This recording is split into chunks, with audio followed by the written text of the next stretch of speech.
இல்ல குறிப்பா இந்த பாம்பிளாஸ்ட் விவகாரத்துல மத்திய அரசு சில விஷயங்களை அறிவிக்கிறதுல ரொம்ப தயக்கம் காட்டுறாங்களா? ஒருவேளை இது டெரர் ஆக்டிவிட்டி அப்படின்றது ரொம்ப அழுத்தம் திருத்தமா சொன்னா மீண்டும் ஒரு ஆபரேஷன் சிந்தூரை நடத்த வேண்டிய ஒரு கட்டாயம் ஏற்படும் அப்படின்ற ஒரு தயக்கத்துல இருக்காங்களா ஒன்றிய அரசு? அழுத்தம் நிச்சயமா இருக்கும். ஏன்னா ஒரு ஒரு பெரிய தாக்குதல் நடத்தப்பட்டு மக்கள் ஒரு அச்சத்துல உறைஞ்சு போய் ஒரு 6 மாசம் கூட ஆகாத சூழல்ல இன்னொரு தீவிரவாத தாக்குதல் நடந்திருக்கு. ஆனா இந்த தீவிரவாத தாக்குதல் இதோட நிறுத்தப்படுமான்றதுக்கும் பெரிய சந்தேகம் இருக்கு.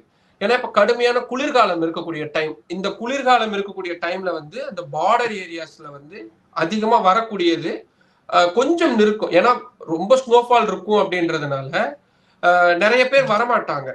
உள்ள அந்த தீவிரவாதிகள் ஊடுருவி வர்றது குறைவா இருக்கும்.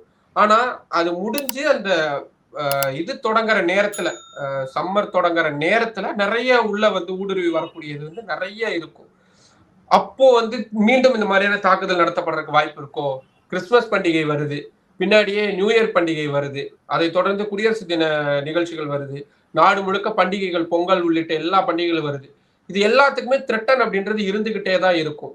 சோ அதனால ஒரு ஒரு தீர்க்கமான நடவடிக்கை எடுக்கணும். இன்னொரு அட்டாக் நடந்துச்சுன்னா மீண்டும் கேள்வி எழுப்புவாங்க. மக்களும் ஒரு 2, 3 தடவைக்கு ஓகே அரசாங்கம் ஏதோ நடவடிக்கை எடுக்கிறாங்க, முயற்சி பண்றாங்க. தொடர்கதையா இருக்கும் பொழுது மக்களை கேள்வி கேட்க ஆரம்பிச்சிருவாங்க. எதிர்கட்சிகள் கேட்கறதை விட மக்களை கேள்வி கேட்க ஆரம்பிச்சிருவாங்க. அப்போ அரசு கிட்ட ஒரு அழுத்தம் அப்படின்றது வந்துடும். ஆச்சி ராயல் குலோப் ஜாமுன் பேக்ஸ் 1 வாங்கினால் 1 இலவசம்.